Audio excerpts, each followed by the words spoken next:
Israeli হামলার মধ্যে চলছে ইরানের পরমাণু কর্মসূচি। ইসরায়েলকে নরক দেখানোর হুঁশিয়ারি। ইরানে আবারও ইসরায়েলি হামলা। বিজয়ের পথে ইসরায়েল, বললেন নেতানিয়াহু। এতক্ষণ শুনছিলেন সংবাদ শিরোনাম, এবারে বিস্তারিত। ইসরায়েলের সামরিক হামলার মধ্যেও ইরান তার শান্তিপূর্ণ পারমাণবিক কর্মসূচি অব্যাহত রেখেছে বলে জানিয়েছেন দেশটির পররাষ্ট্র মন্ত্রণালয়ের মুখপাত্র ইসমাইল বাঘাই। সোমবার এক সংবাদ সম্মেলনে তিনি বলেন, ইরানের পরমাণু কর্মসূচি জাতিসংঘ নিরাপত্তা পরিষদের প্রস্তাব 2231-এর অধীনে বৈধতা পেয়েছে এবং তা থামানোর ক্ষমতা কোনো সংস্থার নেই। তিনি ইসরায়েলি আগ্রাসনকে ইতিহাসের এক ভয়ঙ্কর নজির আখ্যা দিয়ে বলেন, ইরানের পারমাণবিক স্থাপনায় হামলা চালিয়ে ইসরায়েল এটি শুধু ইরানের সার্বভৌমত্ব নয়, বরং আন্তর্জাতিক পরমাণু নিরস্ত্রীকরণ চুক্তিকেও ক্ষতিগ্রস্ত করেছে। ইরানি মুখপাত্র বলেন, ইউরোপীয় দেশগুলোর উচিত এই হামলার বিরুদ্ধে জোরালো অবস্থান নেওয়া এবং ইসরায়েলের এ যুদ্ধাপরাধের নিন্দা জানানো। তিনি বলেন, ইরানের পারমাণবিক কার্যক্রম আন্তর্জাতিক আণবিক শক্তি সংস্থার কড়া পর্যবেক্ষণের আওতায় পরিচালিত হচ্ছে। এতে সন্দেহ বা শঙ্কার কোনো অবকাশ নেই। ইরানের পরমাণু কর্মসূচি এখনও জীবিত এবং তা থাকবে। আমাদের অধিকার কেউ কেড়ে নিতে পারবে না। এটি আন্তর্জাতিক স্বীকৃত একটি অধিকার। ইরানে অব্যাহত হামলার মধ্যে ইসরায়েলকে নরক দেখানো হুঁশিয়ারি দিয়েছেন দেশটির পার্লামেন্ট স্পিকার মোহাম্মদ বাকের গালিবাফ। বলেছেন, ইরানের সশস্ত্র বাহিনী বর্বর শত্রু ইসরায়েলকে অসহায় করে ছাড়বে, কারণ এই শত্রু কোনো রেড লাইনের প্রতি শ্রদ্ধাশীল নয়। সোমবার পার্লামেন্টের এক উন্মুক্ত অধিবেশনে গালিবাফ এসব কথা বলেন। তার ভাষায়, গত কয়েক রাত ধরে যা ঘটেছে তা দখলদারের দুঃস্বপ্ন ও অপরাধীদের মধ্যে যে ভয় সৃষ্টি হয়েছে তা আগ্রাসনের জন্য অনুশোচনা ও শাস্তি না হওয়া পর্যন্ত চলতেই থাকবে। তিনি আরও বলেন, ইরানি বাহিনী শত্রুকে নরক উপহার দেবে এবং বিশ্ব তাদের দুর্দশা প্রত্যক্ষ করবে। গালিবাফ জোর দিয়ে বলেন, আমাদের সবাইকে বুঝতে হবে যে আমরা এখন এক ব্যতিক্রমী পরিস্থিতির মুখোমুখি। আমাদের বর্বর শত্রু কোনো রকম নীতিগত সীমারেখা মানে না।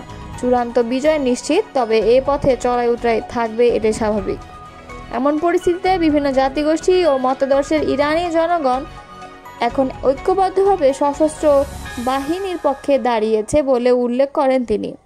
স্পিকার আরও বলেন, ইসলামী বিপ্লবী গার্ড বাহিনী ও সেনাবাহিনীর সর্বোচ্চ নেতা আয়াতুল্লাহ খামেনির দূরদর্শী নেতৃত্বে তাদের সামরিক ক্ষমতা ও দক্ষতা বিশ্বকে দেখিয়েছে। তারা ইসরায়েলি নিরাপত্তার মিথ ভেঙে দিয়েছে।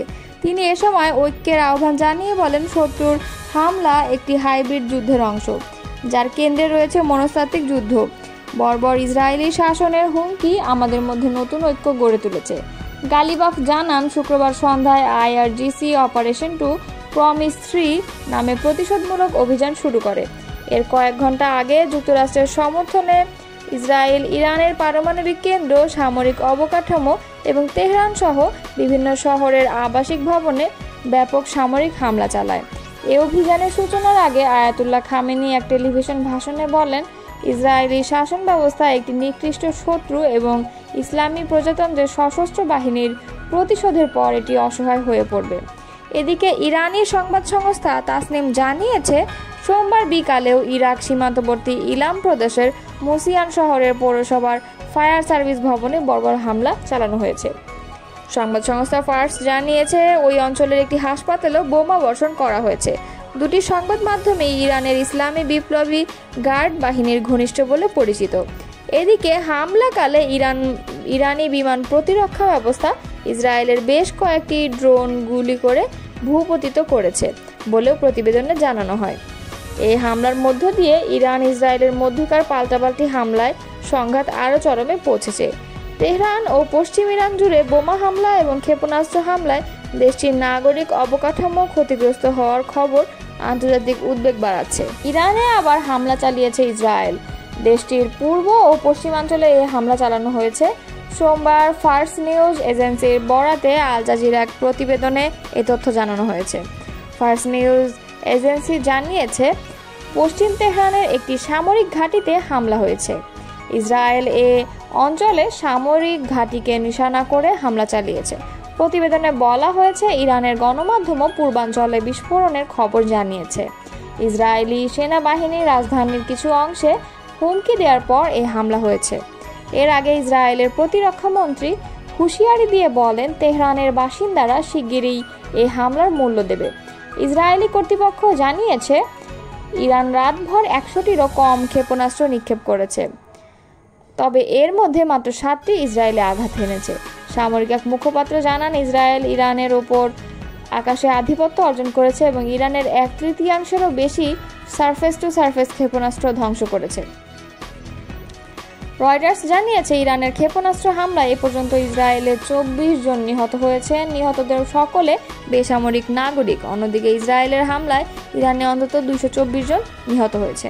এদিকে বিশ্বব্যাপী পারমাণবিক অস্ত্র বিস্তার রোধে গঠিত আন্তর্জাতিক চুক্তি নন প্রলিফারেশন ট্রিটি থেকে সরে যাচ্ছে ইরান। সোমবার দেশটির পররাষ্ট্র মন্ত্রণালয় জানিয়েছে, এনপিটি চুক্তি থেকে বের হয়ে যাওয়ার চিন্তাভাবনা করছে তারা। ইসরায়েলের বিমান বাহিনী তেহরানের আকাশের পূর্ণ নিয়ন্ত্রণ নিয়েছে বলে দাবি করেছে দেশটির প্রধানমন্ত্রী বেঞ্জামিন নেতানিয়াহু। সোমবার ইসরায়েলের মধ্যাঞ্চলের তেল নোফ বিমান ঘাঁটি পরিদর্শনে গিয়ে এই দাবি করেছেন তিনি। ইসরায়েলি গণমাধ্যমে টাইমস অব ইসরায়েলের প্রতিবেদনে বলা হয়েছে, সোমবার মধ্যাঞ্চলীয় তেল নোফ বিমান ঘাঁটি পরিদর্শন করেছেন ইসরায়েলের প্রধানমন্ত্রী বেঞ্জামিন নেতানিয়াহু। এ সময় তার সঙ্গে ছিলেন ইসরায়েলি প্রতিরক্ষা মন্ত্রী ইসরায়েল কাজ ও chief of staff lieutenant general Eyal Zamir. ঘাঁটিতে সামরিক কর্মকর্তাদের সঙ্গে কুশল বিনিময় করেন ইসরায়েলি প্রধানমন্ত্রী। সেখানে তিনি বলেন, ইসরায়েলের বিমান বাহিনী তেহরানের আকাশ নিয়ন্ত্রণ নিয়েছে। নেতানিয়াহু বলেন, আমরা পরমাণু ও ব্যালিস্টিক ক্ষেপণাস্ত্র হুমকি নির্মূল করার দুটি লক্ষ্য অর্জনের পথে এগিয়ে যাচ্ছি। তেহরানের বাসিন্দাদের উদ্দেশ্যে তিনি বলেন, তেহরান ত্যাগ করুন, আমরা পদক্ষেপ গ্রহণ করছি।